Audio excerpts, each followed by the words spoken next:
Look, you have leadership, and I like him personally. He's fine. But I don't care about personally. I care about getting the job done. You have leadership now that's allowed a war to go on that should have never even happened, even without the United States. Look, we had a president who was grossly incompetent. He had no idea what he was doing. He said some very stupid things, like going in for portions and all of the things. He made a lot of bad statements, but he's grossly incompetent, and I think everyone knew that. This is something that should have never happened, would have never happened. And I used to discuss it with Putin.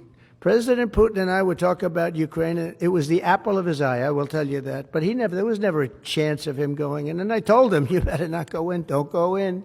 Don't go in. And he understood that. He understood it fully. But I'm only interested. I want to see if I can save maybe millions of lives. This could even end up in a World War III. I mean, to be honest with you, you've been hearing now Europe is saying, well, I think we're going to go in and we're going to go. All of a sudden, you're going to end up in World War III over something that should have never happened. Do you have any message for Ukrainians who, after 3 years of fighting, might feel betrayed or disappointed at not having a seat at these initial talks in Saudi Arabia?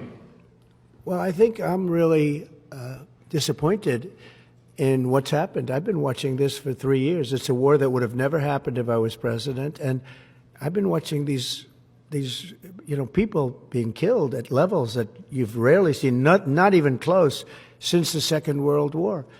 And I'm very disappointed. I hear that, they're upset about not having a seat. Well, they've had a seat for 3 years and a long time before that. This could have been settled very easily. Just a half-baked negotiator could have settled this years ago without the loss of much land, very little land, without the loss of any lives, and without the loss of cities that are just laying on their sides. You have those magnificent golden domes that are shattered, will never be replaced. You can't replace them.